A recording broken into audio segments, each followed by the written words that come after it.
I'm told our guest is back now, but we're having Zoom issues. Oh, is she back? Yeah, she's back now. So I'm told we now have the national women leader of the All Progressive Congress, Dr. Betta, back with us. Good morning, madam. Are you there? Yeah, good morning. Thank you for having me. Yes, we lost connection with you earlier. So you've just completed 36 states of campaign. Wow. Tell us how that went and what's your entire summation at the end of the electioneering you've been doing for the past few months? 36 states.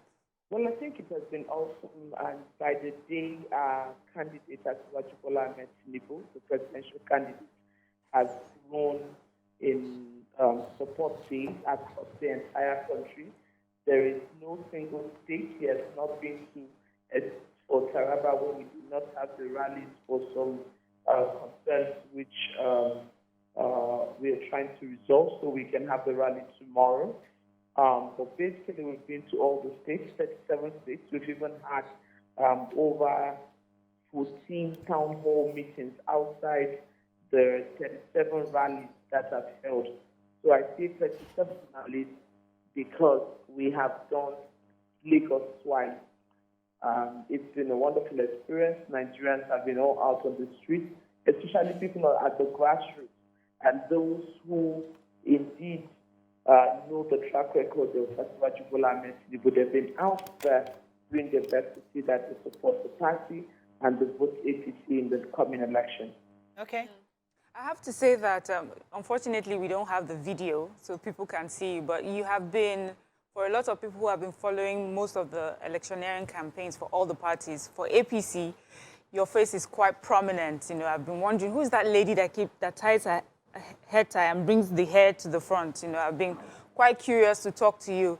And I would like to know what the plans for women are by the APC. What are the points, strategic policies that APC has planned, and the incoming, the presidential candidate, Bola Tinubu / Shetima campaign, what are the plans that he has for women when they come in?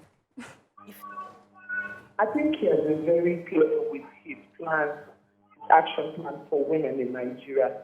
First and foremost, he stated very clearly that he is going to actually give women the 35% affirmative actions which they want in terms of appointments to Federal Executive Council, in terms of the number of appointments into boards and parastatals of the government.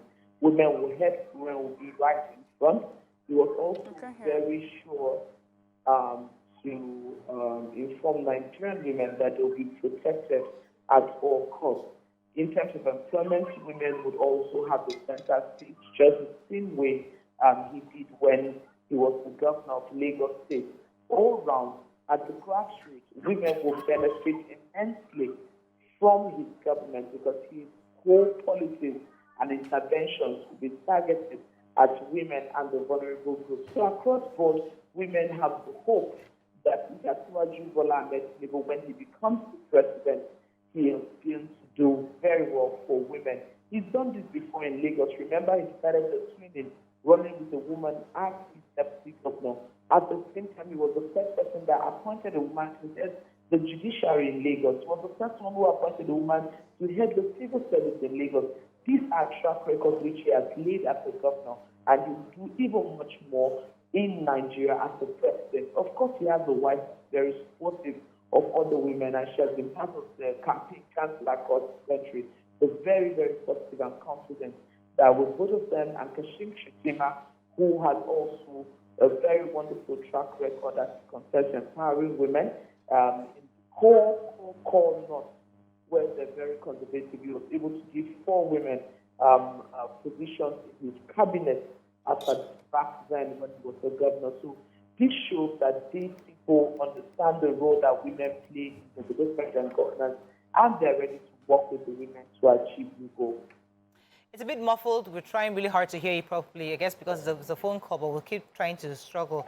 I would ask you, how effective do you think rallies are towards elections? Because many feel that people just gather together. Yes, they show some love, but many of them may not have PVCs, Many of them may not even show up on Saturday. What are your thoughts on the effectiveness of rallies, and do you think it will help your candidate win on Saturday?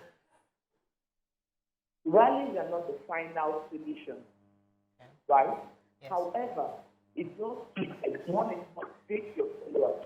It attracts the followers of what we do. I think, unfortunately, we don't have our guests, so we just have to go back to more comments on the previous topic. Oh, I'm told we have our guest back, actually. Good morning, are you there? Yes, I am. Oh, fantastic, perfect. I do apologize, I thought we were not back. So there's a question for you. I was asking about rallies. I was saying that how effective are rallies? We've seen many people gather across the country. Will it translate to vote on Saturday? That's the question. So two things, and I say yes, rallies are effective. They might not be the final solution, but they are very effective. Number one, they tend to boost the morals of your supporters. Number two, they attract more persons to support your party and get involved in the electoral process. Number three, it creates an opportunity for the candidate to be able to reel out his plans for Nigerians to a larger audience. So you know definitely that if you just write an action plan and you publish it, very few people will read it. Very few people will get a copy of it. But on the flip side, if you go ahead and have a rally, at that rally point, you have the opportunity to meet millions and millions of persons, and you engage with them and tell them what you plan to do. And so those who are undecided, those who are on the fence, and even some decided voters might change their minds. I've seen people say, oh, I never knew the candidate was like this. I never knew I heard him speak here, and I think I'm going to vote for him. So all of those things are part of the benefits of the rally. However, that's not to say that that's in finality the best way to get all the numbers of votes that you need. Okay, so great. really, it's important, but it's not the solution, the final solution. All right, go ahead, YK.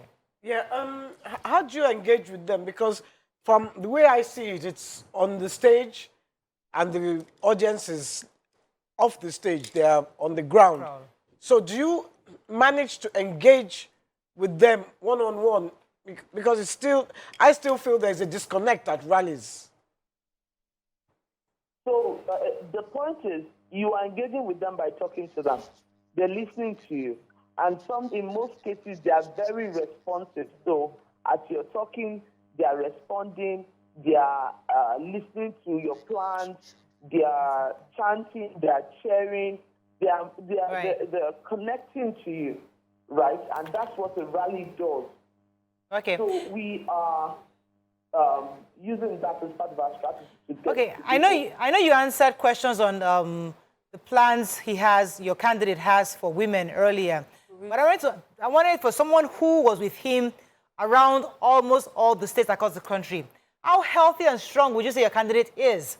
Because many are saying, this man, is he strong enough? Is he agile? You were with him for almost 36 states. What would you say is his strength level like? I will say this. Asiwaju Bola Tinubu is stronger than most young people in Nigeria today. I'm saying this with all due respect to everyone, including my humble self. You know, before the main campaign rallies and town hall meetings started, I saw a lot of things on the internet. I saw a lot of things. You see pictures, Photoshop, all sorts of things. And even as the campaign started, I would come off from the stage and go back home and listen to something that has been doctored on the internet, saying things that our candidates never said during the campaign. Never, ever said. And I wonder whether it's the same campaign I went for, or there's another campaign somewhere with a different candidate somewhere saying those fake things, which they put out there in circulation. Asiwaju Bola Tinubu has shown up consistently for the last 5 months without a break.